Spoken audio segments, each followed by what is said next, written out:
सब गोटे के प्रणाम। हम मंजू झा आए यहाँ के सामने भगवत गीता सार अध्याय पहिल लऽ कऽ उपस्थित छी। अगर अहाँ हमर चैनल के सब्सक्राइब नहीं केने छी तऽ सब विनम्र निवेदन है जे हमर चैनल के सब्सक्राइब करू, लाइक करू आ बेसी से बेसी शेयर करू। भगवत गीता के समस्त घरे घर पहुँचाबऽ के लेल मैथिल में ई पहिल प्रयास छै।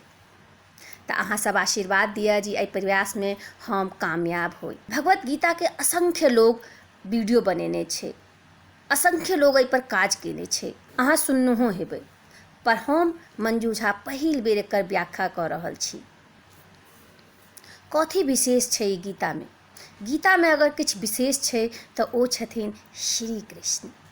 बाकी हम सब निर्मित छी, साधन मात्र, लेकिन हमर खास प्रयास है जे हमर आइ के ज़माना में ई ग्रंथ हमरा सबके रास्ता दिखाएत, आसानी से हम सब गीता के समझ सकी और अपन रोजमर्रा के जीवन में एकर उपयोग कऽ पबी।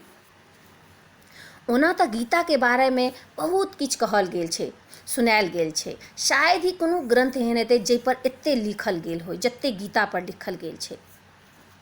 एहन कथी खास छै गीता में कि समय समय पर एकर आर आवश्यकता पड़ल जा रहल छै, आर ई मार्गदर्शक सेहो बनल जा रहल छै। एकदम साधारण भाषा में कहूँ तऽ भगवत गीता एकटा उत्तर छै। गीता एकटा उत्तर छै दुनिया के हर प्रश्न के। जीवन से जुड़ल एहन कोनो प्रश्न नहीं जकर उत्तर श्री कृष्ण भगवत गीता में नहीं देने छथिन। हमर सबके मन मस्तिष्क में कोनो शंका छै, कोनो परेशानी, कोनो चिंता, कोनो तरह के आवेग, कोनो तरह के दुविधा, तो दुनिया के हर धर्म संकट के उत्तर सिर्फ एकमात्र गीता में छे।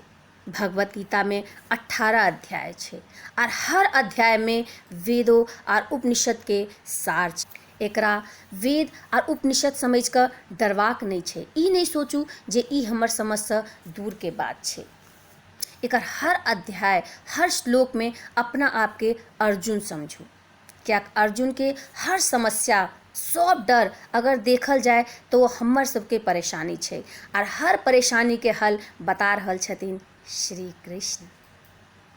श्री कृष्ण के मात्र अर्जुन के सारथी नहीं मानियो, हुनका अपन जीवन के सारथी मानो। कोनो व्यक्ति के नहीं, व्यक्तित्व के पूजा करवाक चाही, ओकर कहे अनुसार चलवाक चाही। हम और अहाँ अगर चलबै तो हम दावा के साथ कह सकै छी जे सबटा परेशानी आसानी से पार भ जाएत। तऽ आओ मंजू झा अहाँ के लऽ चलैया भगवत गीता के 18 अध्याय के सफर पर। भगवत गीता के एक दिन में खत्म केनाइ आसान बात नहीं छे। तऽ हमर वीडियो हर रोज आयत, तऽ अहाँ से सब विनम्र निवेदन है जे रोज हमर चैनल पर आबिकऽ हमर ई वीडियो के देखू। अगर अहाँ सब्सक्राइब नहीं केने छी तऽ सब्सक्राइब जरूर करब ताकि वीडियो अबैत देरी अहाँ के पास नोटिफिकेशन चलि जाए। और एकरा ज़्यादा से ज़्यादा शेयर जरूर करब ताकि आइ के ज़माना में लोग परेशानी से जूझ रहल छे वो आसानी से जिनाई सीख जाए। तऽ आओ चली।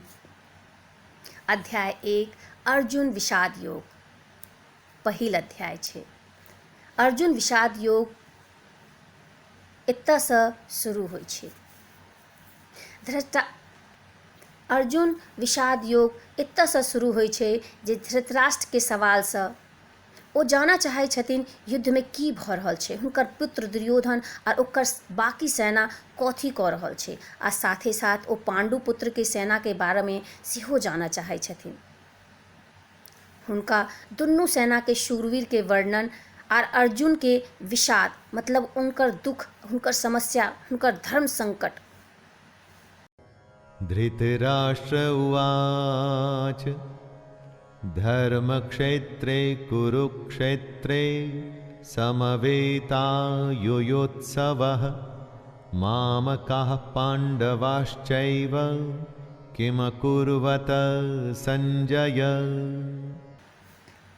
धृतराष्ट्र पूछे छथिन, हमर आ पांडु पुत्र कुरुक्षेत्र एकत्रित छथिन युद्ध करऽ के लेल। धृतराष्ट्र जाना चाहे छथिन कि युद्ध स्थल पर आखिर भऽ की रहल छै। धृतराष्ट्र आन्हर छलखिन, नहीं सकै छलखिन, लेकिन आँखि से आन्हर छलखिन, मोन और मस्तिष्क से नहीं। हुनका पता छलनि जे ओ धर्मके साथ नहि छथिन, किएक धर्म तऽ ओतऽ होइ छै जतऽ श्री कृष्ण रहै छथिन। अपन पुत्र मुँहमे ओ शान्तिके जगह युद्धके चुनलखिन, लेकिन ओ जानै छलखिन जे एहि युद्धके जितनाइ एतेक आसान नहि छै। अपन जीवनमे जखन हमसब कोनो गलत काज करै छियै तऽ हमसब बुझैत रहै छियै जे हमरा सबके नतीजा शायद नीक नहि भेटै, आर एनाही धृतराष्ट्रके साथ भऽ रहल छै। हुनका इएह डर, इएह आशंका हुनका चेहरा पर देखा रहल छनि। तऽ आइके अध्याय एतै खत्म कऽ कऽ काल्हि फेर हम अहाँके साथ प्रस्तुत हैब।